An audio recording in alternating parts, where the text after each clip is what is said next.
Yeah, Bill O'Reilly. You remember that shit? Bill, we'll do it live. Fuck it, we'll do it live. Who was angrier than Bill O'Reilly when that shit? Like nobody is angrier in candid moments than Bill O'Reilly, who by the way has no job right now, but he's rich as fuck, so it don't even matter. All right.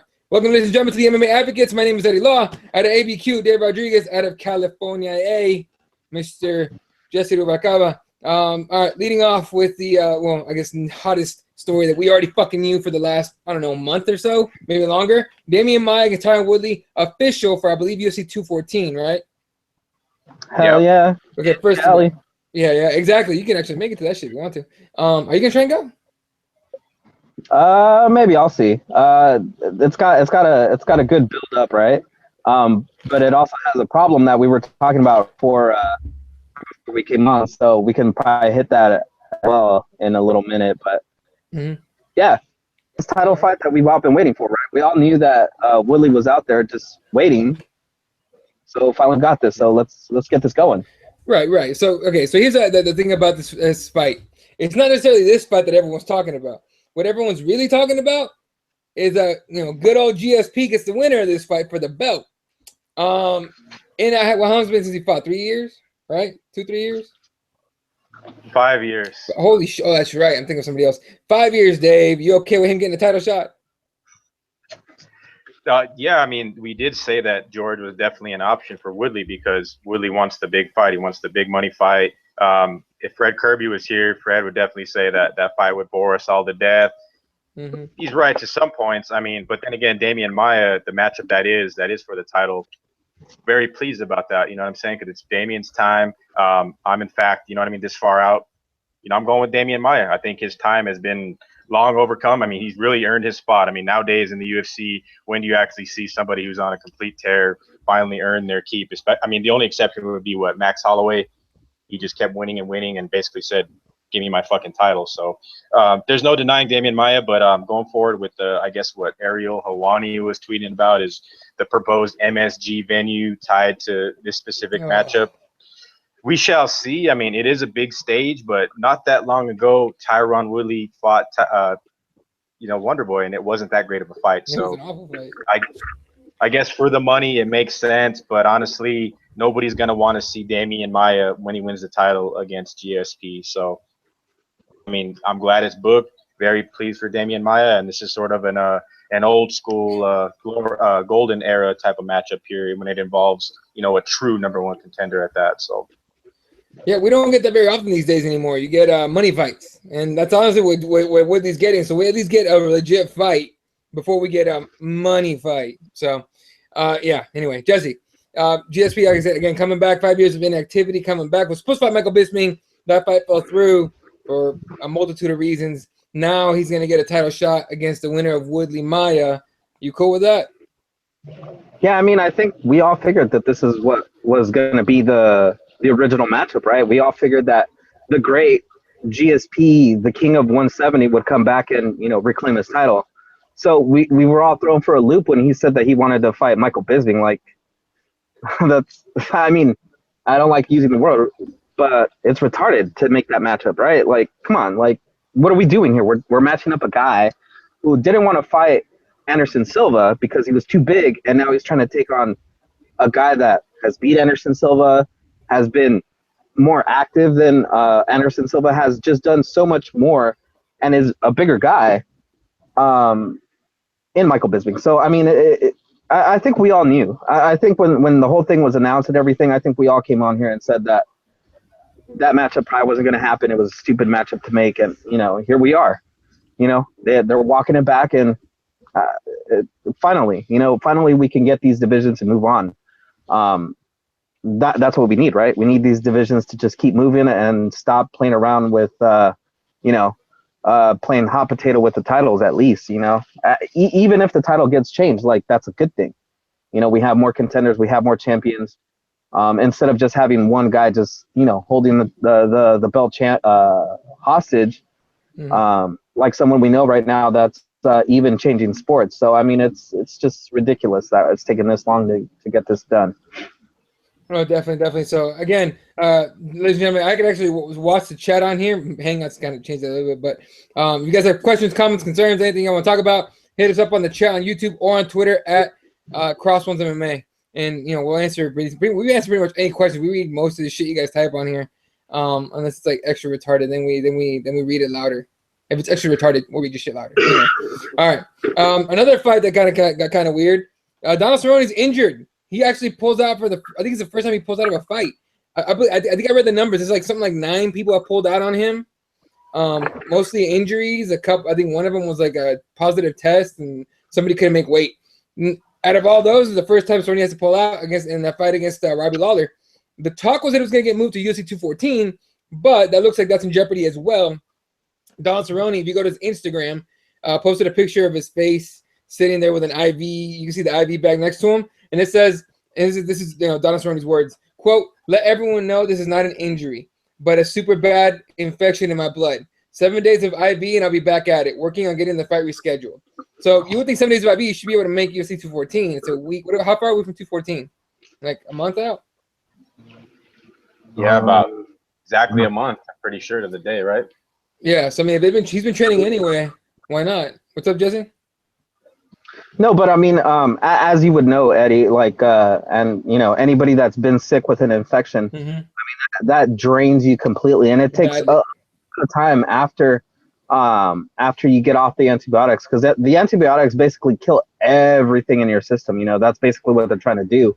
Like I had said, like we were saying on the chat, you know, I think it might be some probably a case of MRSA or something. You know, that's what it sounds like. You know, like Dave had said, probably cut himself on a wrist nail somewhere. But this is one of the things that, like, it sucks, but as long as it gets rescheduled at any point in time, it doesn't matter. I mean, that's still a fight that I think both of these guys deserve, and that's a fight we kind of, as fans, we look forward to. So as long as it gets rescheduled, we're all good. Yeah, and look, I was looking forward to that fight like a motherfucker. I know, you know, Dave Albuquerque was looking forward to that too. Every time Donald Cerrone fights, it seems like ABQ's on, ready to fucking go in there with him. Yeah, it's weird that, you know, it's Donald Cerrone pulling out this time, because this fight has been booked before. Need not forget, you know, back at MSG. So this is the second time around. So it's sort of like the MMA gods are just not allowing this shit to happen. I mean, it may have to be a different matchup. I know Mike Perry has been expressed that he's ready, he's interested and ready to go if they in fact want to switch his matchup where he takes on Robbie. Trying to step his game up there. I know Emil Meek has said that he'd take on Robbie Lawler, be down to bang. So there's interesting matchmaking. Say the fight doesn't go through, so we have Cowboy versus whoever Tim Means, like I said, on the post-fight show. That could possibly happen, and then you can go a whole other route with Robbie Lawler, where, you know, both these guys are big-time names. So you know, there's gonna be a lot of contenders that do want to get in there with either or to step, you know, rise up them rankings and get a quality opponent and give himself an opportunity to rise up. So I just think that it's a weird thing for Donald, man. I mean, 5 days ago, he was in the gym, you know, looking sharp, looking good. Who knows what happened? I mean, like Jesse said, it could be like a MRSA thing where, I mean, Donald Cerrone, if you follow his Instagram or follow him on social media, the guy's throwing hatchets. He has like a bunch of shit set up out at the ranch. So God knows what happened or how that problem occurred, but a serious thing at that, where, you know, he has to get himself healthy and, you know, in fight shape, because like Jesse said, that can drain you and really put you in a bad spot where, you know, it is about a month away from the fight, or about 3 weeks away from the original fight date. But Donald Cerrone is just not a guy to pull out from a fight, so it must be something, you know, pretty serious. So, and it's a good thing that he's taking it serious and recovering well, because Donald's been known to be a guy to just say fuck it, drink a couple Budweisers and hop up in the cage. You know what I mean? So it's interesting though. I'm waiting to see what they decide to do. I would like to see Robbie Lawler possibly against somebody else, as the MMA gods just continue to deny this fight from occurring, and then the UFC can go about their whole bait and switch matchmaking, which has been the norm for the past month or two. Yeah, almost longer. Speaking of bait and switching, sort of. Cyborg was supposed to fight Jermaine Durandamy. That doesn't happen. Then they book her against Megan Anderson. And now Megan Anderson has to pull out due to personal reasons. Now, everyone's like, oh, USADA, she just got tested. Look, motherfuckers, it takes a long time, like weeks, to get a drug test back. So at the very least, it's not because of the drug test she just took. All right, if she tested positive for something, it was a while ago. Second of all, Jeff Nowitzki he fucking like jizzes his pants to fucking tell the world, oh, we popped somebody. So you will never hear, oh, someone put that for personal reasons, and then find out it's USADA. USADA always comes out themselves and say, we caught them. So it's more than likely not a drug testing. It is. She said personal, so we're more than likely not going to know about it, find out about it unless someone leaks something if they know anything. As far as I've heard, I don't know if you guys heard anything different, but in comes probably one of the few females on the planet that legitimately doesn't give a fuck. I mean, you could say you could be a chick, you could say you don't give a fuck. You don't give a fuck, like you don't not give a fuck the way Tonya Evinger doesn't give a fuck. That chick fucking signed. She agreed to the bout immediately. Signed the paperwork right away. Now we got Cyborg against Tonya Evinger. Jesse, your prediction of that fight? Wow. That's a good matchup. Honestly, I mean, Tonya Evinger is a tough broad, man. She's crazy, man, and it's almost like a Leslie Smith type thing, right? Where Leslie Smith is really tough, and she gave Cyborg a little bit of a fight before she got put away. So I think it'll be an interesting matchup. Tonya Evinger, she's been undefeated in quite a while. I think she's 10-0 at this point, right? Like yeah, I don't think she's lost since like 2010, I believe, right? Well, I mean, they gave her that loss where she put her foot on somebody's. That was bullshit. NC. Yeah, that was bullshit. Kuniskaya, right? Something Kuniskaya was the chick. That's right. Yeah. And she went back. Did they already have the rematch? Yeah, and Evinger fucked her up. Right. So I mean, she's a champ from Invicta. I mean, I think this is quite possibly a really, really good replacement match. I'm glad they didn't try to pull Holly or anybody else for this fight because I think Holly needs a little bit of rest. I know Dave probably would say different, but I think she needs a little bit of rest and recovery after, I mean, the whole roller coaster she's been on. No, I agree though. Yeah, she does need some rest, Jesse. She just, I think, came back from Singapore recently, but best believe, I guarantee her phone was ringing to try to get her in that fight. But she definitely has a lot of she said it on a podcast, or I believe the fucking Hilwani 12-hour show that she has.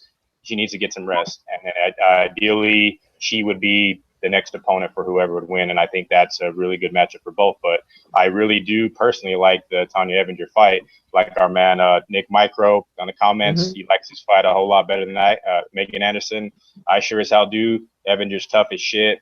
She's been, like Jesse was saying, unbeaten in many years. I think it's a proper matchup, man. Almost just as good as Megan Anderson, as Anderson's the champion as well. But I think this is a really scrappy, a tough battle. I think we may see Cyborg tested in this fight. And then, hey, you got Anderson out there. Whenever that clears up, Holly's in the mix. So we really want to just see this division develop and actually take flight, because obviously, we have to start somewhere, and it's starting with champion being stripped, now back to the original plan, back to Cyborg. So now we got a couple other gals in the mix, and that sparks for some interesting matchmaking going forward. Yeah, and like Dave was saying, Nick actually in the comments says this fight is way more interesting for Cyborg, in my opinion. You know what I like about this fight is that Tonya Evinger is gonna try and get this fight to the ground. She's gonna try her hardest to get this fight to the ground. She's not gonna stay with Cyborg. Here's the thing about Tonya Evinger. Everyone thinks because she's kind of she doesn't give a shit, and she cusses, she says a bunch of shit, whatever. They think she's stupid. She's not stupid. She's definitely not gonna stay with Cyborg. She's gonna try and get that fight to the ground. I mean, her guard passing is legit, right? Her ground game's legit. Got good ground and pound. This is Cris Cyborg we're talking about, but we haven't seen Cris Cyborg have to use her ground game, right? Or am I wrong on that? Yeah. No, right. Never. Yeah, that may be the path to exposing, or whatever you want to call it, fighting Cyborg. We just never seen it, and if she's able to get the fight there, I agree, Eddie. She has a great chance to win this fight and make it really interesting at that. Yeah, and so like I said, I like this fight, and I want to see this fight. I hate dudes because I'm not, I make my picks and all that. I'm pulling for Evinger in this one. I would love to see her get her hand raised and be 145 champion, and Dana White can eat a dick because she honestly should be in the UFC. Let's be honest, she should be in the UFC. So it is what it is. All right, and I think we all could agree that either opponent, Megan Anderson or Evinger, say if Cyborg wins, that's a very quality win under her belt, as Fred Kirby always says. Who has she fought? well, the time has come, and Evinger is a game opponent here, so I'm really intrigued by the matchup.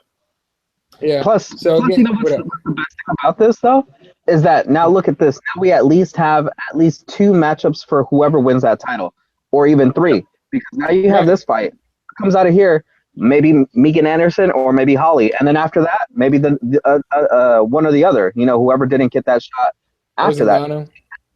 Yeah, exactly. Now we're starting to see kind of like the future of this division grow, and I think this is going to be a good thing that we're getting these girls in here, and that way, now we're going to get other girls that are going to want to come to the UFC, because initially, like, what was the reason for you to want to be in the UFC if you're a 145er, right?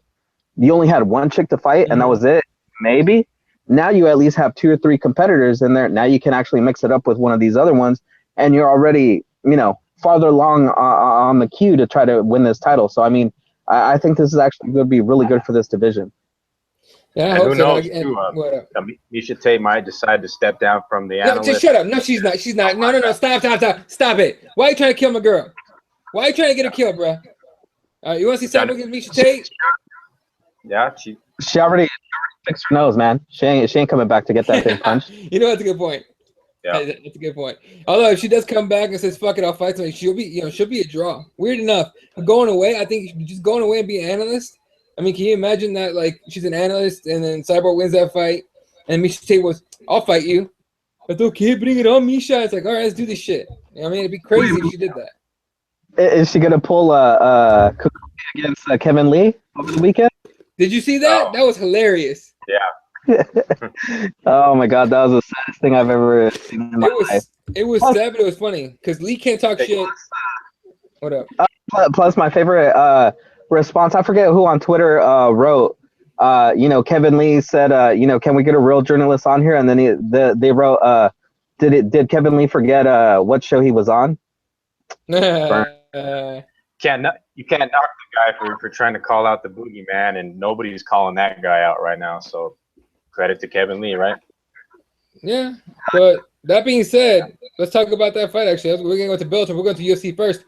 Yamasaki fucked that fight up. Now a lot of people are arguing. Now, have you missed? What's up? Really? How do you figure? Go ahead. I want to hear it. Okay. I'll tell you. Eddie, go ahead. I'll follow Eddie. Okay. Here's why he fucked this fight up. Okay, because he didn't let the fighters decide the outcome of the fight. Okay. Yeah. Okay. Everyone's like, "Oh, there's no way Kiss was gonna get out of that. There's no way Kiss was gonna get out of that." The fight before with Felice Herrig had Justine Kish in the deepest rear naked choke ever, and she survived. Okay. You're a ref. Your job isn't to assume what's gonna happen or predict what's gonna happen. Your job is to watch what happens and follow it accordingly. You know what I mean? He wasn't getting ground and pounded. He's getting choked out. If he chooses to go to sleep, he chooses to go to sleep. He chooses to tap, he taps. That's all it is. You know what I mean? Yamasaki comes in. He's just like, oh, waving it off. I mean, what the fuck are we doing here? The ref is not supposed to decide the fight. The fighters are supposed to decide the fight. You know what I'm saying? But Dave, what are you saying? All right. And another way to look at this fight, go back and watch the fight. I've watched it 3 times since it took place. So the third time you really see it, but you just got to look at the when they first go to the mat, Kevin Lee takes his back, switches to the body triangle. In the process, the guy grabs the fence. There's a fish hook there. There's a 12-6 elbows. Yep. At that time, any of those fouls could have been called.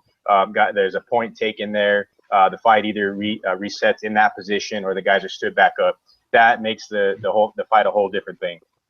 And I think that's where the fight it was totally fucked up on Yamasaki's side. That's not even to mention the stoppage where it was very controversial at that. It looked like Kevin Lee really cinched that choke in real nicely and did everything that he needed to do. Michael Chiesa has not been a guy in there to get finished like that. So props to Kevin Lee, because I think the finish was definitely on point. It was really tight though. It was a close call. Very tough to make those calls, but I just think that everything that became the shit show that took place before the choke even happened. All right, Jesse. All right. So, Mr. Jiu-Jitsu guy over here, I'm surprised that that's your take on it, because you know as well as I do, those chokes it doesn't take that long for you to go to sleep. Agreed. And you have seen plenty of people get choked. I've seen plenty of people get choked. I'm pretty sure Dave has seen a lot of people get choked. everybody reacts differently. There are guys that are just keep their eyes open. There are guys that are convulsing. There are people that just do weird stuff when they're getting choked out. And if you go back and look at the ending, I agree with Dave. Okay, I totally agree with Dave. The fish hooking, the 12-6 elbows. Yamasaki really dropped the ball there. That was a complete disregard for the rules. Now, Yamasaki, he's a black belt, okay? So he knows what he's seeing. And when somebody is fighting the hands, and then they let go and their hands kind of float up in the air like that, and they kind of shake a little, because if you go back, you see them kind of shake. You kind of think this dude's dead, pretty much. He's done. I mean, that's it. He's not fighting the hands. He's not moving. I mean, what else do you want? Like, let's say the referee lets it go on for another 2 seconds. This story changes. Now we're talking about how Yamasaki's trying to kill, Michael Chiesa because he let him get choked for too long.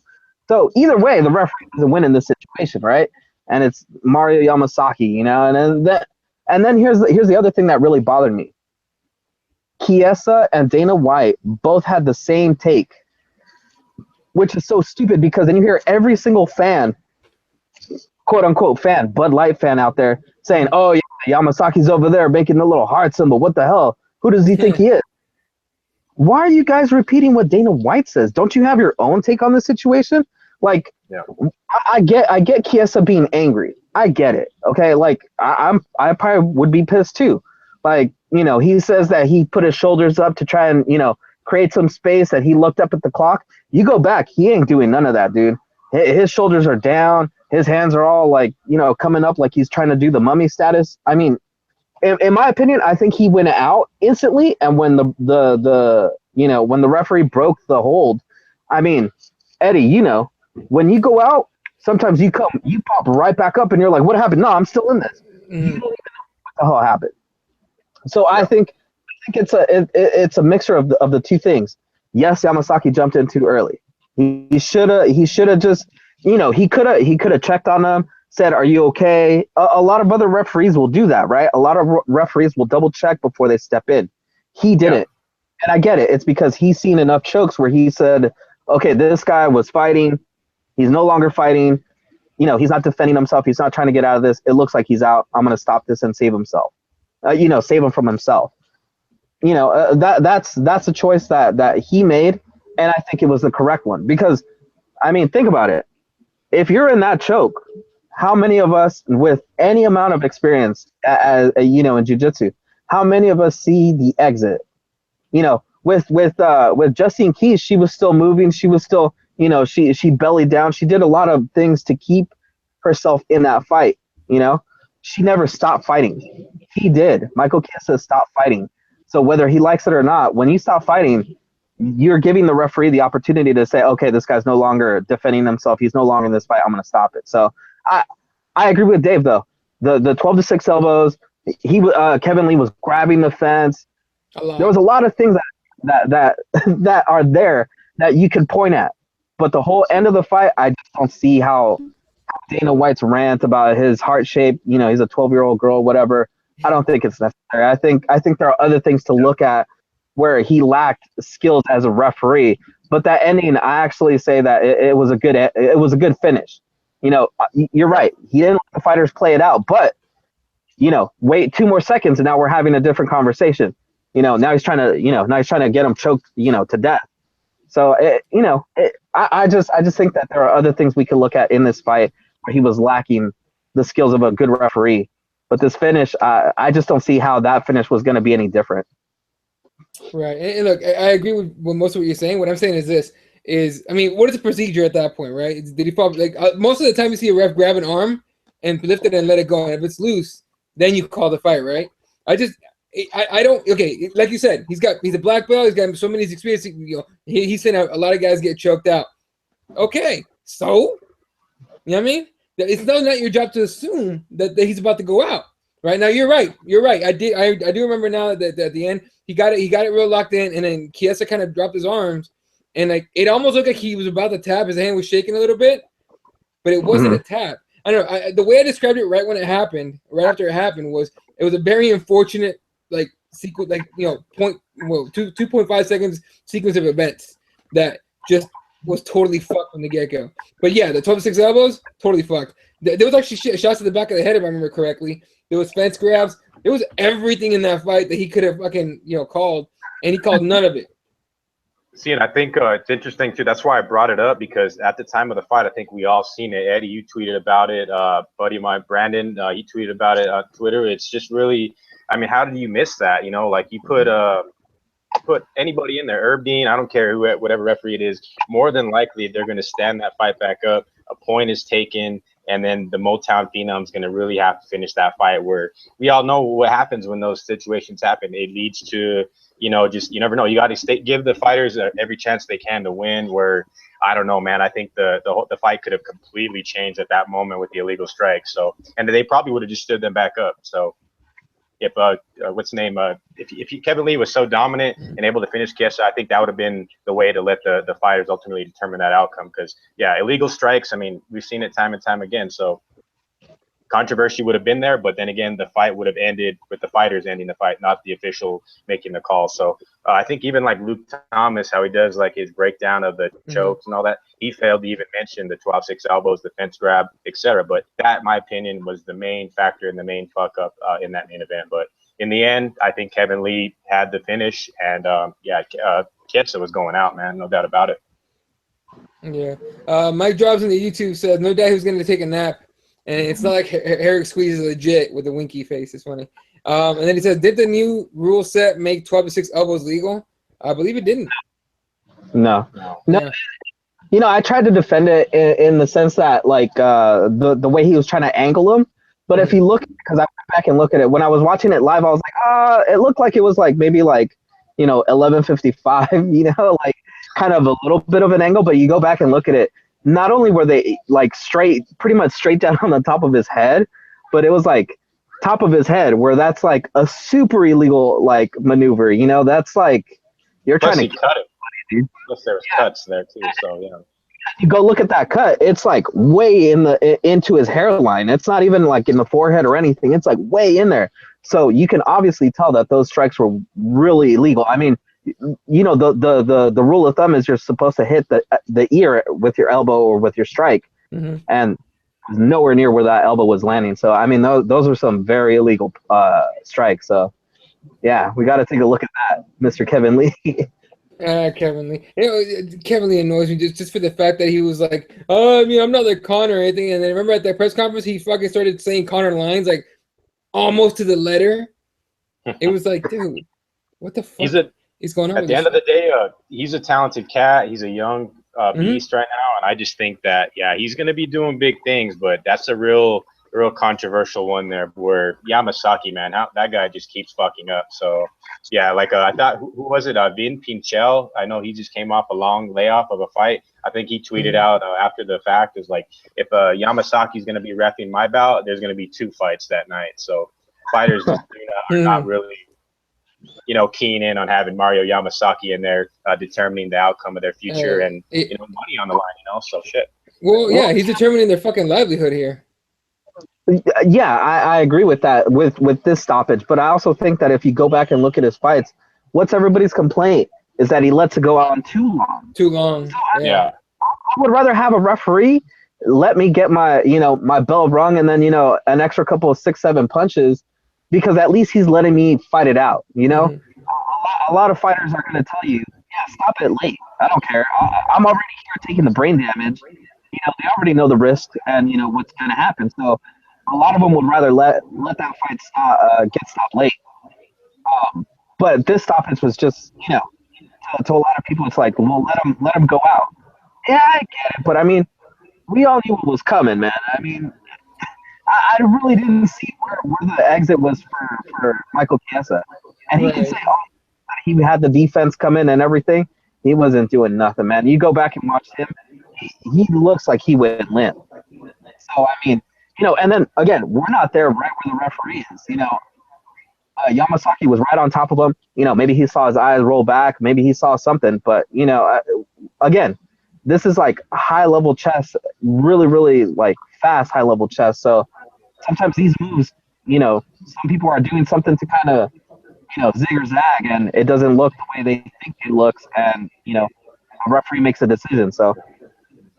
Mm-hmm. Yeah, I mean, at this point, it just is what it is now. And you gotta accept it. I mean, I don't know if Kiss is gonna like appeal it. Not that there's much to appeal anyway. But it sucks. All right. Do we have to give old Johnny Hendricks any time? You guys want to talk about Johnny Hendricks getting TKO'd? I mean, how do you miss weight by 185 by 3 pounds? You couldn't make 170, 15 pounds. You couldn't make 15. Come on, man. Like, that's just unprofessional as fuck. You know what I mean? Jesse, is he gone? Is it over? Yeah, you know what? Here's the thing that pisses me off. I touched on it when we talked about in the post fight of the Bellator. When you're a guy that goes on shows, you know, Eddie and I both have had interactions with MMA Junkie. You know, Gorgeous George over there gave us some time, came over our show. You know, those guys over there, if they don't talk about it or write about it, it didn't happen. You know, and so when you go on their show, which has a lot of followers, has a lot of fans, and you tell these fans that you're doing the best you can, this is the best camp you've ever had, you're going to be on weight, you're in great shape, you're coming in to fight. How do you do that for weeks and weeks? And you're lying to all these people, and all these people are putting money down. People that live, you know, in Oklahoma, fans of his that watched him wrestle and everything in college. How do you lie to these people when you know you're not doing what you're supposed to be doing?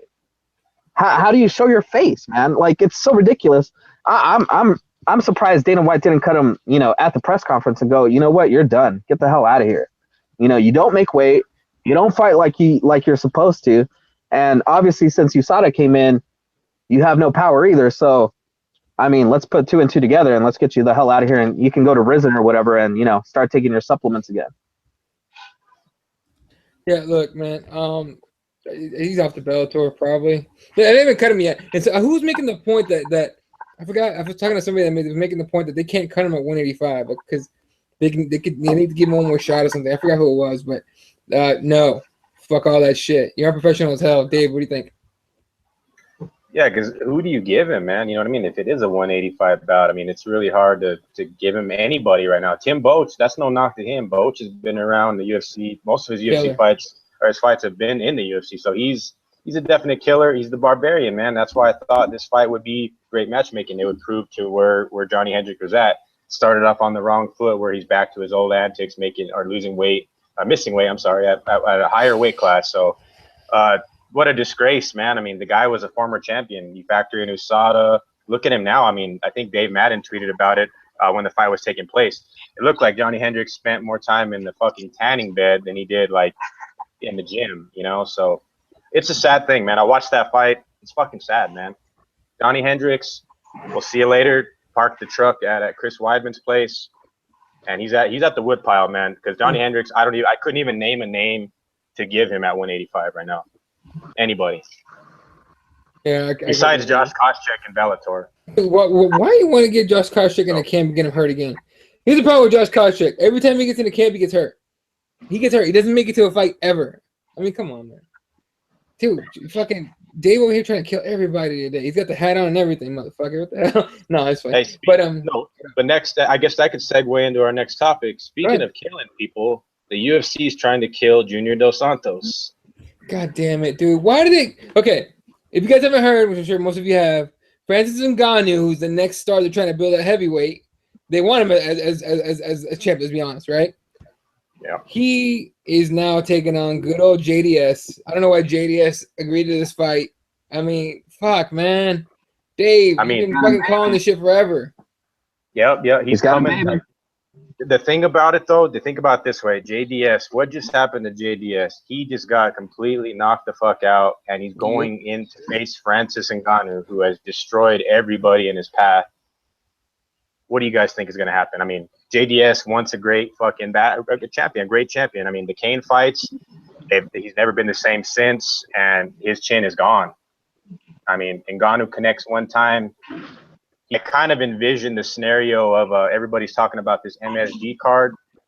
Okay, so after Ngannou sleeps JDS, Ngannou fights for the title at Madison Square Garden. How about that? Jesse, what do you think about that? That's probably how, if you go to the UFC headquarters, that's how they have it mapped out, right? They have Ngannou, yeah, beating Stipe, next champion. Now they have like this great, heavyweight. Man, I don't know, man. I've ridden this hype train with Ngannou. I just don't know if he can be the guy to dethrone the champion at this point. The champion has proven himself to be a tough bastard. I'm pretty sure he's on Dave's list of known tough bastards. So up there, top the list. But a person that is no longer on the known tough bastard list is JDS. As Dave said, I mean those wars, literally wars with Cain Velasquez. He left a piece of himself in that cage every single time, and he did it. What was it? 3 times they did it. So I mean that's a lot of damage, dude, to carry on for the rest of your life. And I get it. JDS still thinks that he's got the ability to become a champion.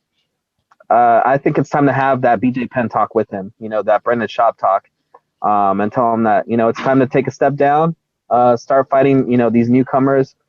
Test him a little bit, but just not be the top guy, because he's going to take way too much damage. And then it's basically, I mean, he's one fight removed from challenging for the title, and then they feed him to a killer in Ngannou. So that's where you see where the UFC is going with their matchmaking. So not only is Ngannou the guy, like we've been saying, he's the guy, he's now got the opportunity and the bout slated for him to put himself in the championship conversation. So as we've said since episode 2 or 3 of the Advocates, Francis Ngannou is taking over, and it's just a matter of time. I'm taking JDS with that old man knockout.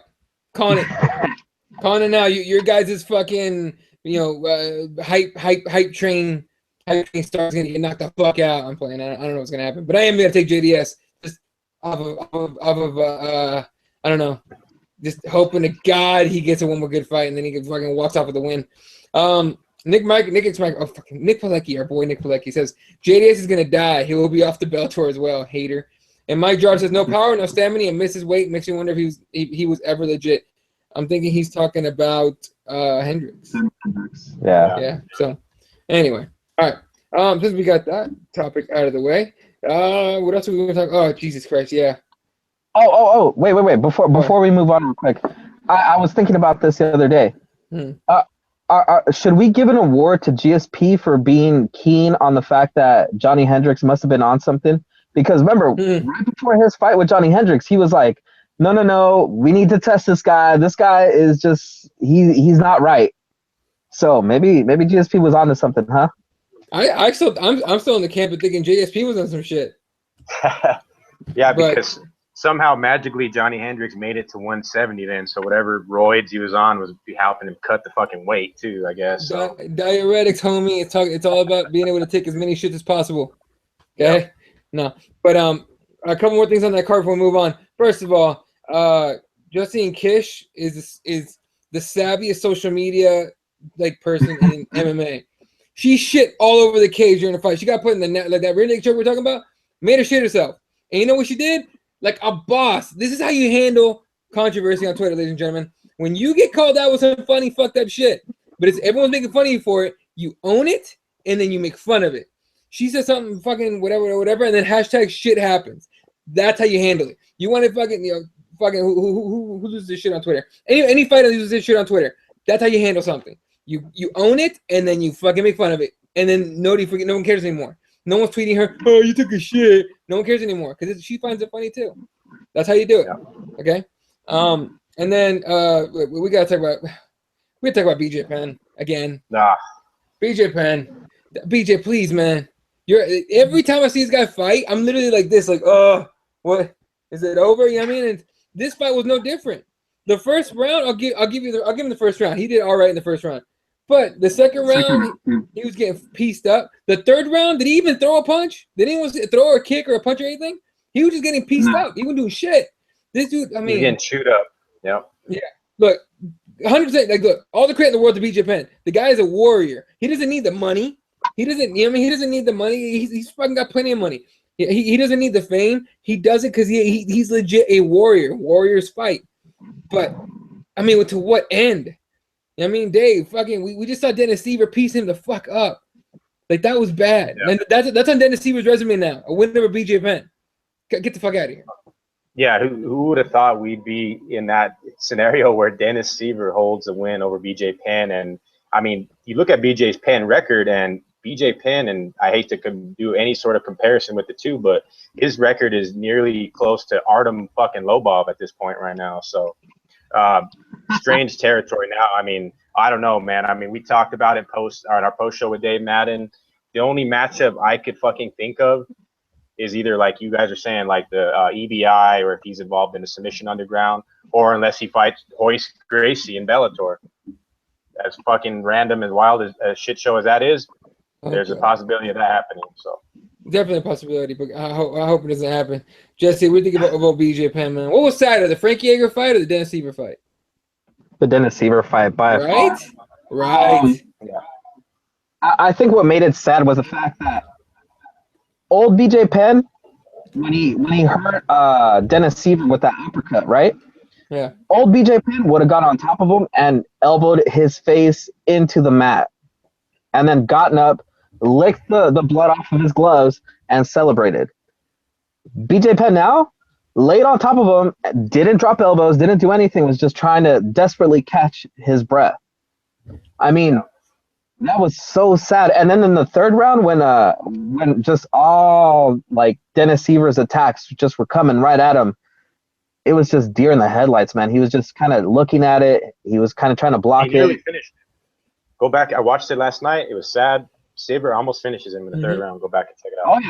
Oh yeah. Like, I mean, I almost wish they would have just stopped that fight. That way, BJ understands that he was never in that fight. You know, that way he has a definitive, he got knocked out, that's it, it's over. BJ don't come back. But see, now you have a split decision or a majority decision, right? That's what it was, a majority decision. And we're stupid judge called it a draw, a 28-28 draw. It needs to be hanged, burned, everything. He does not need to exist because he just gave BJ Penn more ammunition to go, yeah, see, I could still do this. I just need a better training camp. I could still do this. We don't want BJ Penn out here no more, man. I don't want to see him get brain damage. Another one of those cards was a 29-27 card, so that's how bad it was. Oh, jeez. Yeah, well, look, I'll tell you what. The one Hawaiian in the building was that one judge that fucking made it a draw. He didn't want to BJ losing by unanimous. It was majority or whatever it was. Shout out to Dave Madden in the YouTube comments saying, "What up? What up, Dave?" Yeah. So BJ Penn, please, just let it go, man. Go EBI, submission underground. Metamorph if it ever comes back, but don't get punched in the face no more, dog. Please. Anyway, yeah. All right. Moving on. Next topic here: Bellator NYC. Oh, wait, one more. How about that Dominic Reyes guy? Bad motherfucker at 205, right? That was sick as shit. I think they need to give him. There's, like I mentioned on our post show, there's the 205 division has like some low key monsters like up and coming. So one of those guys is fighting real soon. His name is Tyson Pedro. Look out for that guy, man. If he gets, his next fight, and then you got this Dominic Reyes guy in the mix now. Interesting matchmaking, low key at 205, and that's what we need. The light heavyweight division is near death at this point, and we have the title being defended in about a month. So Jimmy Manawa, his bout there with Volkan Ozdemir, Jones, and Cormier. The light heavyweight division is getting interesting, and yeah, it needs to get interesting soon. Give him John Jones. Fuck it. I'm just kidding. Don't do that shit either. No, he's a good prospect though. He's a good prospect. That was a good finish. That's the kind of finish you want as a prospect, right? To become a contender. So that'd be great. But yeah. And then YouTube comments, Naomi Farrell says no one fast enough for Seaver spinning shit. Well, you can say that. Jesse, what you saying? Eddie, real quick before we move on to Bellator. What up? I just want to point out the fact that Felice Herring is one of the dumbest people in the world. I don't know if you guys saw her post-fight interview where she was how she's not marketed because she's not beautiful and young. Hey, dummy, that's how you got popular, because you were doing everything that these other chicks are doing. So you can't, post out like these bikini shots when you're, a few years younger And then now that you're older and now that you have to actually, live off of your skills and your fighting prowess, and nobody cares about, you in bikinis and stuff anymore. Now you can't call a foul. All right. So shut the hell up. Keep fighting. You're on a win streak. Great. Keep it up. Just don't cry about it no more, because all the other women that are doing it that are younger than you, that's because they can. And you don't do it because you can't. So shut up. Well, they got the idea from, who do you think they got the idea from? They saw her do it too. So she can't. It was annoying. Jesse is right, though. I mean, she doesn't really need to be going that far with it, especially like in the post-fight thing. I just think she needs to keep winning, because I counted Felice Herrig out 3 fights ago. Here she is now on a good winning streak. Just keep winning. And, yeah, I didn't like to hear that bullshit post-fight, especially post-fight. It could have took place in the cage, whatever, but I'm not about that post-antic bullshit. I just know that Felice Herrig definitely has some good matchups in the future, and I think she could be dangerous. It just depends on who the UFC decides to give her. Yeah, and I did like what she said in the cage after the fight, what she said, every time I call somebody out, they don't give me them, so whatever. So it's like, I forgot who was it said. It was a call-out, but not really a call-out, but it was a call-out, so it worked out. All right, Dave saying on the YouTube comments, Felice Herrig is the ultimate butterface. Dave said it. I didn't say it. I agree with it, but I didn't say it. Anyway, all right. Where's Fred at? What?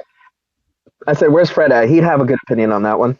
Oh, Fred would say some fucking just not unnecessary mean shit. Anyway, all right. UFC. Bellator NYC. Bellator's most recent pay-per-view cost $50. Unless you're in the UK, it was 20. Or if you have a VPN where they can think you're in the UK, it's also $20. Or the rest of us probably may or may not have streamed it the entire time. So, hey, but it's been confirmed that Bellator's had a better average viewer rate than the UFC, correct? Yeah, so did Barman and Bailey, and so did I don't know, any porn you ever seen on TV, and what's the craziest like almost like naked chick show you ever seen on TV? Game of Thrones probably has better ratings. The chicks get fucked left and right on that shit, right? Okay. All of those is overall better than the UFC. It doesn't mean shit. My opinion. Do you know what Dave's referring to? Dave's referring to the numbers that they posted out from the free card, quote unquote, right? Exactly. Yeah, not in pay-per-view. Yeah. 900,000 or something like that for the average, and at peak it was like 1 million, just barely over 1 million viewers. And I'm pretty sure that peak was not during that Phil Davis fight, because a lot of them probably like died during that fight or switched the channel. So I'm sure it wasn't at that point. Yeah. Look, just because I was live tweeting the damn thing, but I was ready to tune out of that fucking fight. First of all, how the fuck are you gonna rebook a fight that happened in the UFC that was boring as shit? Like, what did Coker do? Hey Ryan, hey Phil, you guys are on speakerphone. All right, cool. All right, we're gonna book you guys together, but you can't fight as shit like the first time, right? And they both probably went, yeah, sure, we'll have a more exciting fight. Yeah, you'll have a more exciting fight. They come in the exact same fucking fight, except the belt. Except the only difference, a belt was involved. What the fuck? What? You heard? I don't know what podcast it was. I think Phil Davis went about saying that he definitely wanted to make this fight completely the opposite of the last fight. So he pulled through with his. I mean, we all seen what happened there. I mean, Jesus Christ. But like you said, the belt being the only difference involved. Maybe the referee was John McCarthy this time. He was bored too. That was an awful fucking fight. Dude, that was a glorified sparring session with headgear. Yeah. That's basically what it was. And to make things worse, I don't know if you guys heard it. You guys know who Ryan Bader's fighting next, right? No one cares. Who are they fighting? King Mo. Yay, Bellator's catching up to UFC, right, motherfuckers? Like, you know how much shit I got for saying that they weren't? I was saying Bellator's not catching up to UFC anytime soon. Not if they can't get the little things right and they keep making matchups like this, okay? But no. Okay. Eddie, talk about what they didn't do right. Okay, they book that matchup as the main lead. Number 2, Aaron Pico as the hype of the whole thing. Oh, you guys are going to get to see the biggest prospect in MMA today. He's going to lead off the pay-per-view. What happened there? 24 seconds later, he's on the mat. All right. Then you have one of the greatest heavyweights, according to other people that are done, against somebody that is more than likely going to kill him in there. All right. Yeah.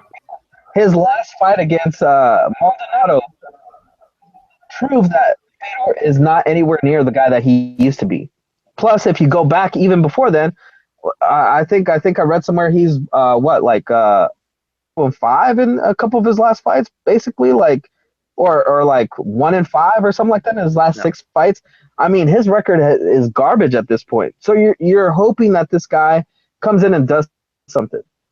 Main event is 2 old guys that used to be in the UFC and were supposed to fight 4 or 5 years ago. Like, what the hell are you doing, Bellator?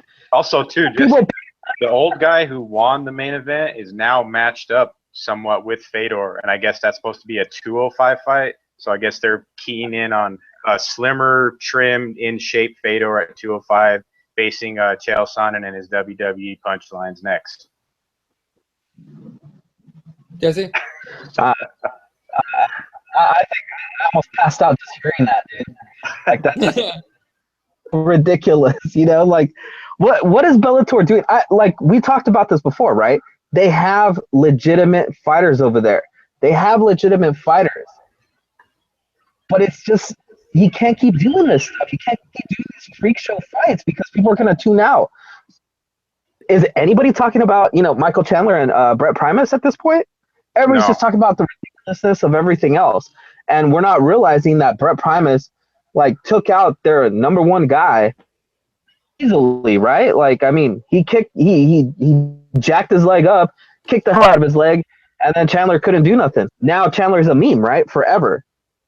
Because, that, what was it, official or cornerman took that stool away from him. Yeah. I mean, these are things that they should zoom in on instead of, Chael Sonnen doing his WWE stuff. Him having an argument with Tito Ortiz, the guy that's retired, quote unquote, that maybe is looking for a fight against Chuck Liddell. What the hell are we doing? What are we doing? Right. It's a weird spectacle where Bellator is trying to be pride in sorts, I think.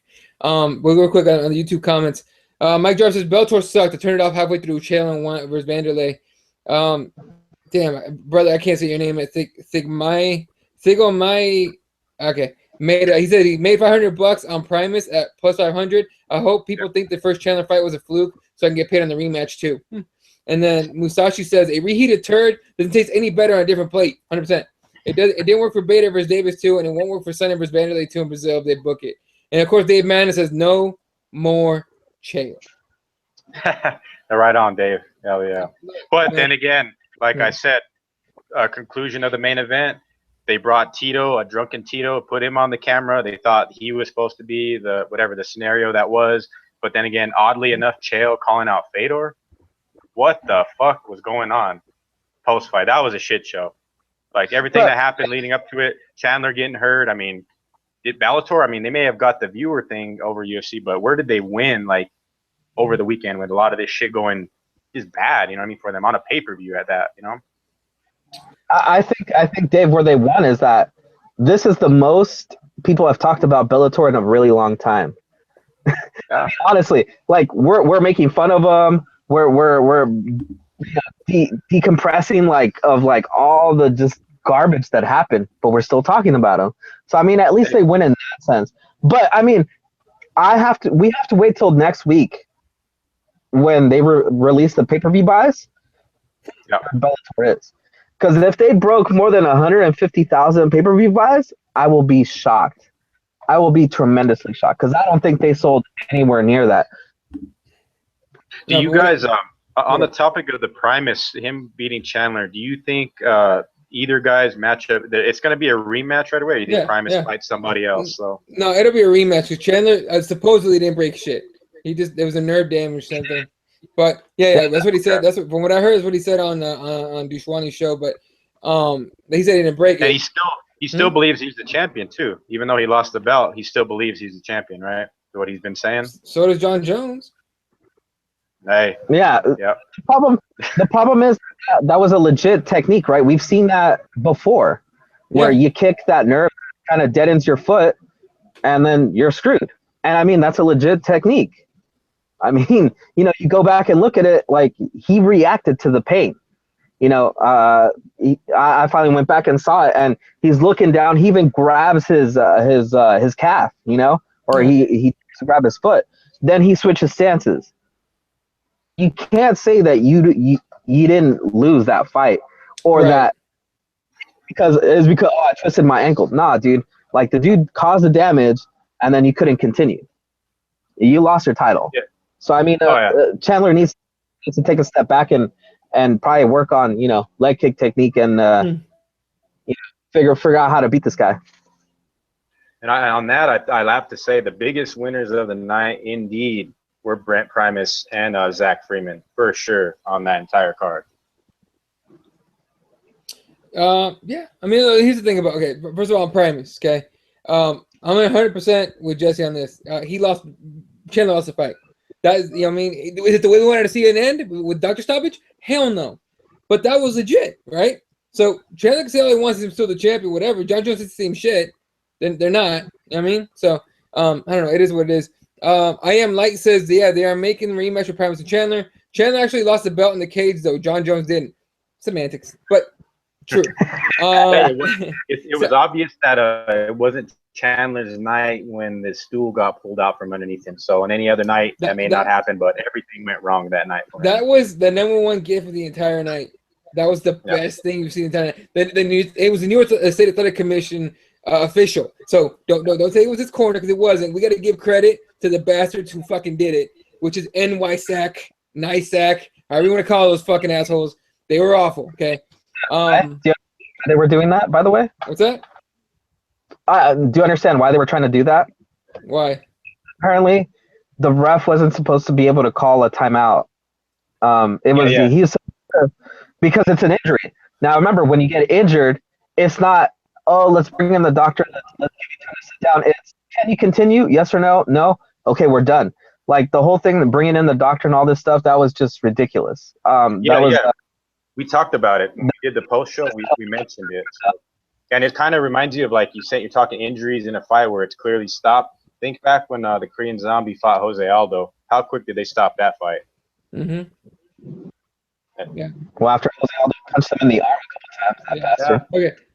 All that being said, is everyone still fucking happy that, oh my God, MMA is legal in New York? I didn't give a fuck from the get-go. Okay? I'm not going to New York to watch fights. But regardless, you would think if everyone was so excited about getting MMA legalized in New York, that somebody would have been like, hey, let's get a head start on this. Let's give them a heads up. This is how shit works. Instead, I don't know whose fault it is. I'm assuming, you know, NYSAC is fucking like, oh no, we're New Yorkers. We got this shit. It seems like everyone from New York is like, I'm from New York, and it's supposed to mean some shit. So it is what it is. Anyway, this is my little rant on New York. Mind you, I actually want to go like visit it because I've never been, but I want to go. One of these days I will. Anyway, the YouTube comments real quick. I Am Light says, yeah, they're making a rematch with Primus and Chandler. Chandler actually lost the belt, but I'm sorry. I fucking repeated some shit. Oh, I heard Chandler talking about it in an interview. He slipped up and mentioned that his nerve below his knee was fucked up, obviously from the kicks. Very true. Dave Manning says, Scott Coker must be sniffing too much of his last name to run that show the way he is. Look, man, he must be sniffing something to say it was a success. I'm just saying. I mean, maybe we'll find out. The pay-per-view numbers did great. And by the numbers, it was a success, right? By the fights, and this is my opinion, I don't know about you guys, I think it was a dumpster fire. But that's just me. And Mike Jarvis asking, what would Andy say? What would Andy say, Dave? What would he say? No, Andy wouldn't have watched any of it because he would have missed it overseas, right? By 8 days. Yeah, 8 days later. So Andy wouldn't have gave two shits about Bellator NYC. Yeah, exactly. And then when Jeremiah gets on here and says they are trying too hard to be in the entertainment side of the game. We just want to see good fights. True, but there's also, I don't know, it's a whole mixture of things they're trying to figure out, and WMEIMG is getting in on that action too. So or UFC. I guess we'll find out what happens with that later on. What up? Is it Bellator? They're already planning on the return to New York. I forgot where the venue is, but they already have an event booked going back to New York. So we will see some more NYSAC fuckery soon enough. Oh yeah, don't worry, it won't be live for us in the West Coast there, Jesse. It's gonna be 4 hours late. We'll know who won, and I won't watch it. Yeah, I'm not gonna watch it. If it's not live, I'm not watching it because I don't. Look, a lot of people can DVR this shit, and they're like, "Oh, I'm just gonna stay off social media. I'm not gonna find out." People text me on purpose sometimes and be like, "Hey, so and so won." I'm like, "What the fuck, dude?" You know what I mean? So I'm not gonna watch fights that I already know who won unless it's like an exciting finish. And at that point, the GIF is already on Twitter. Fuck it. Anyway. Yeah. All right. And of course, the main event, Vanderlei Silva against Chael Sonnen went to the decision. I mean, I guess he won. I think we all lost. Let's be honest. We all lost this shit. We all lost in this shit. There was no winners in this fucking thing. Nobody except whoever got paid, right? So. That's what I was gonna say. Anybody that paid for this lost. You lost your money there. Even if he did the VPN or whatever, fooled it into, you lost $20, man. Yeah, they definitely did. They definitely did. I didn't pay, so no fuck. Anyway, and it even was more of a shit show when they added the Neiman Gracie Dave Marfone as the co-main. I mean, what the fuck was that? Oh, you know what I mean? But that happened. Not forget. So I got an explanation, and that's hilarious. By the way, I am light says I made money betting on Chael and streamed it. Look, you just know how to bet, dude. I'm not a gambler. I don't know jack shit about betting, and I'd probably never bet because I'm awful at it. If someone taught me how to bet, I'd probably think about it. But there's all those websites that are like, sign up for my service, and you'll know how to who to bet for. Pass. Anyway, betting on Bellator, not recommended here on this show. Yeah, it's weird for me. I don't know. I wouldn't bet on UFC. I don't bet on anything. But if I bet, it's like on football or on like. And even that's kind of iffy. Anyway, all right. Oh, fuck, where I was going to go with this shit. Anyway, all right. We all lost on this shit. It is what it is. Dave Madden says, "Ha, I just said we all lost." So everyone agrees. All of us lost. All right. Moving. Oh, shit. Oh, shit. Oh, Fred Kirby, straight from the 6. What's up? What's up, cocksuckers? Can y'all hear me? Yeah. Okay, bet. I'm on some different headphones. I don't know what the fuck's up with this configuration here in this room. Yeah, you're good, man. We can see you, we hear you, and everything. You're good. So, all right. The fuck is that behind you? I don't know, man. It's a fucking lamb head or something with gold horns. Yeah, gotcha. We're talking Bellator NYC. What's your take on that? I don't know, man. Y'all tell me what the fuck happened. I missed everything this week. My shit didn't have. I wasn't ordering that bullshit pay-per-view, and I didn't have Fox Sports 1. I don't know. I didn't hear shit about the Chael fight. I heard that Fedor got knocked out by Mitrione. Yep, Fedor got knocked out. It was actually like a double knockdown, and then Mitrione was just quicker to get up. Yeah, I seen that. They both fell down, and then Mitrione jumped on him and finished him off. And then the Aaron Pico prick got beat, right? Aaron Pico got beat in 24 seconds. All the hype ended in 24 seconds. What'd I say? Yeah. All that fucking hype. The kid's never fought before. I know. I heard goofy ass the nose. He's got Golden Glove boxing and Olympic wrestling and got that ass whooped. You got to come fight. Even Brock took one fight. You know what I'm saying? What's his name? Putting all your eggs in that basket. Zach Freeman had fought 5-round title fights before. Did Aaron Pico not know what he was getting himself into, or Bellator at that? I guess clearly not. Yeah, someone didn't have any idea what the fuck's going on. Dave, man. Okay, what? I'll do this real quick. They were trying to book him against what is it, the caveman over there at Bellator before he Rickles. Yeah, Dan Rickles or some shit like that. Pico against Rickles? Yeah, that's the fight they originally wanted. So Rickles imagine would have fucked him up. You would have got stomped. Oh shit. Yeah. It might have been quicker than 24 seconds. Holy shit. Okay, hey, Fred, Dave wants you to weigh in on Felice Herrig. So Felice, first of all, she wins her fight. She made the chick she was fighting shit herself on the canvas. I heard Justine Kiss shit her pants. Yeah. And she owned it though. She owned it and made fun of it. Yeah, I seen that on Twitter. Shit happens. She's Yeah. a good kid. That's not bad. I gotta say, what are you gonna do, right? That's how you handle that shit. Fucking embrace it. Yeah, for sure. So now, Dave Mann wants you to weigh in on Felice because Felice, after in the post-fight interview, not even in the cage, but in the press conference, she said that the UFC doesn't promote her because she's not beautiful and young enough. What do you think about that? That's hilarious. I don't know. The UFC. I felt like the UFC was promoting the fuck out of her a year or two ago, right? Has she gotten that old and ugly in the last year or two? Well, I mean, the funny part, Like she was complaining about other chicks. Yeah, but she's complaining about the other chicks doing that, right? Basically, UFC's promoting Paige Van Zandt because she's young and she's hot, and so on and so forth. And it's almost like she forgets that she did that shit first. Like she was doing the bikini shots. Yeah, she was the one gallivanting around showing her tits and ass on social media and shit. So like, what's she? I mean, bitch, you ain't been fighting. You ain't getting promoted because you ain't fighting. Man, listen, I don't know why everybody says this bullshit about it. You know what the UFC likes? Making money. And if you're a goddamn star and you fight and people want to see you, like, do you really think that Dana White gives two shits about Conor McGregor? Do you think they like want to be his friend because he's Irish or that he wears Gucci shirts? They don't give a shit. He sells tickets. He puts asses in seats. That's why they care about Conor McGregor. Fucking Felice Herrig, fight more and don't get your ass whooped. And I'll bet you they promote you. Yeah, I mean, I don't know. So we were talking about how she's whining left and right and all that shit. So you didn't watch UFC? You didn't watch UFC OKC either. The biggest thing out of that, I mean, the Chiesa Lee fight, Yamasaki thing. Somebody tell me what happened with that. I've read so Chiesa got submitted, but nobody really believed that he tapped or that he was out. What's the deal? Well, what happened? That's the controversy, right? People are saying Yamasaki stopped the fight early. There was no tap. We didn't see any tap, and we didn't see him really go out because the second that he calls the fight and Lee lets go, like Chiesa is immediately awake saying, "What the fuck?" Like so, and then Chiesa himself was arguing that he was fighting back. He had his shoulders up, trying to make room for his neck and a bunch of the shit that we can't really verify because we're not him.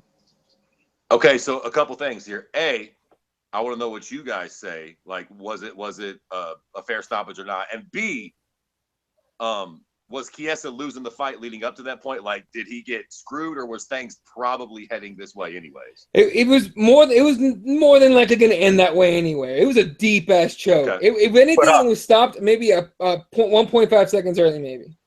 Yeah, but also Kirby, though, keep in mind before this finish happened, like where Kevin Lee put himself in the position to cinch that choke in, it basically happened off of 12-6 elbows, some cage grabbing, some fish hooking, and there was some illegal shit where the fight could have probably been stood back up, points taken, and then a whole different outcome for sure. I mean, we don't know. Kevin Lee is a bad motherfucker in there. He proved it that night. I think the finish was spot on. It was real controversial, as it always is when it's a finish like that, where the fighter seems to be going out and doesn't look like there's any other way that the fight's going to turn in his favor. But like I was mentioning earlier, Fred, that sequence where the 12-6 elbows, fence grabbing, that's where the fight changed for me, and that's where I think that it left a sour taste in my mouth compared to anybody else's opinion, of course. So, what round was it?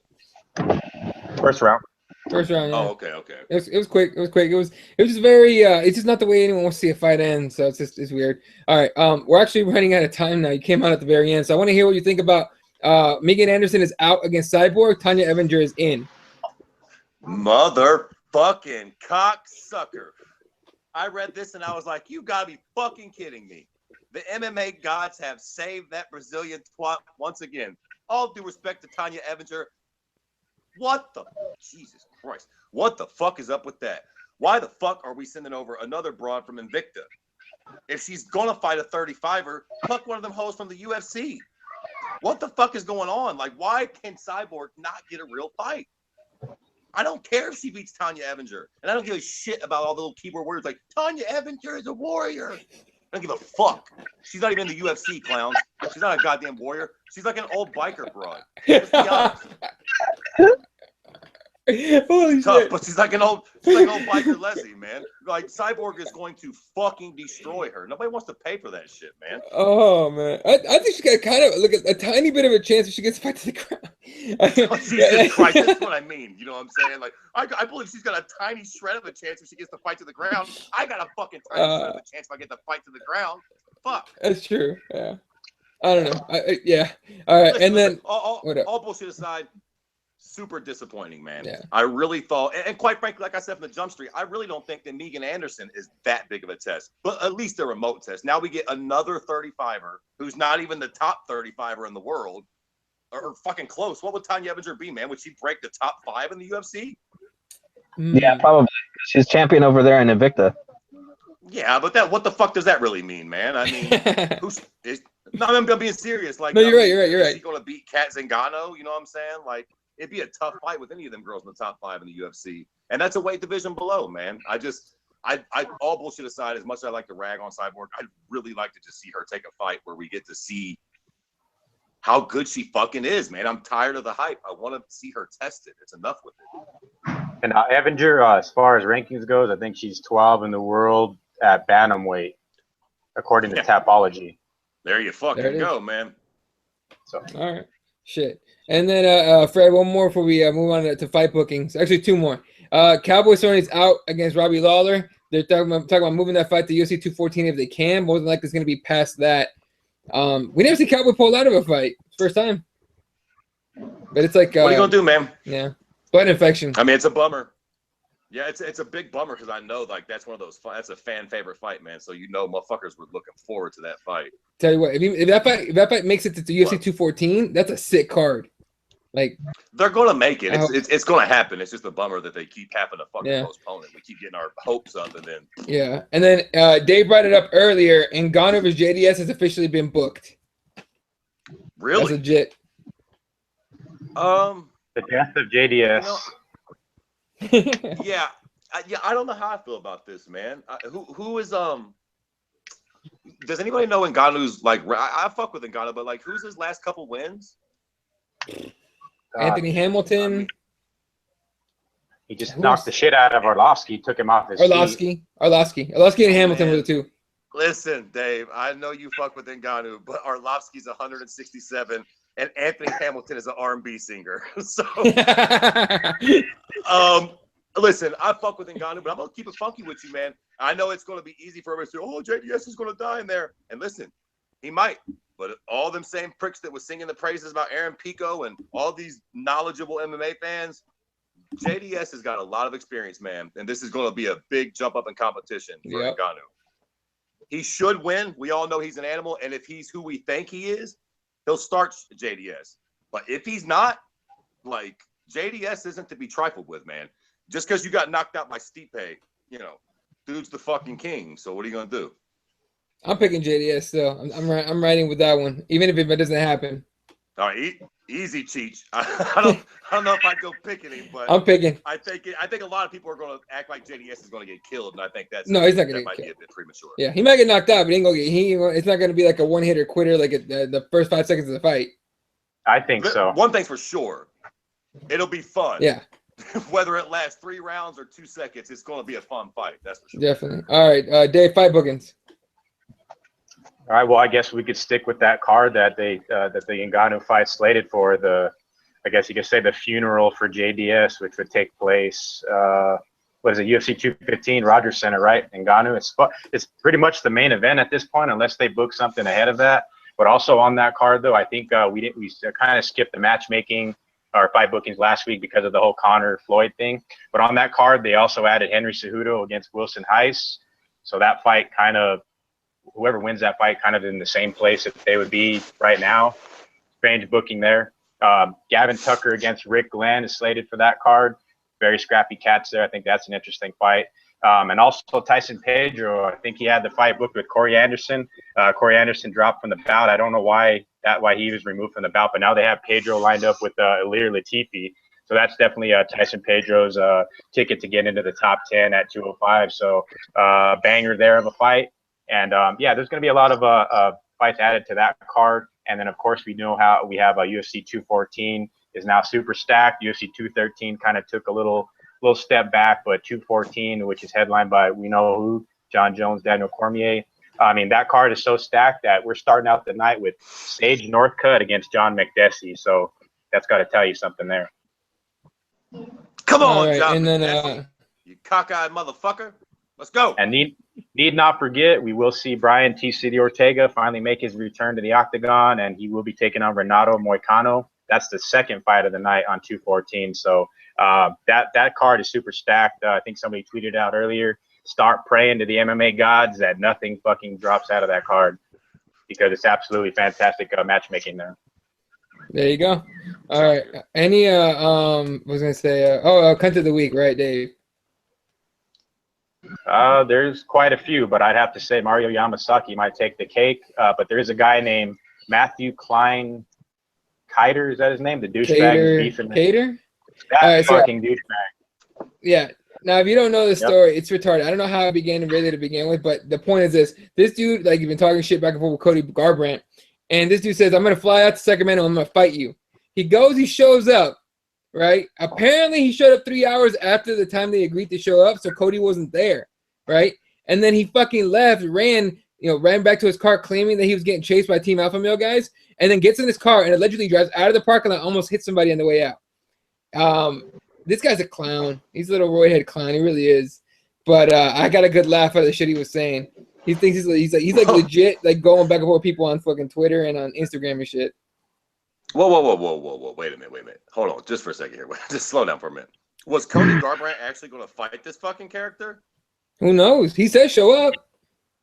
Yeah, of course he says show up, but I mean, Yeah, dude's one of the baddest people on planet Earth. I would assume that'd be an assault charge. I mean, we don't live in fucking, on Spike TV and Ultimate Fighter land.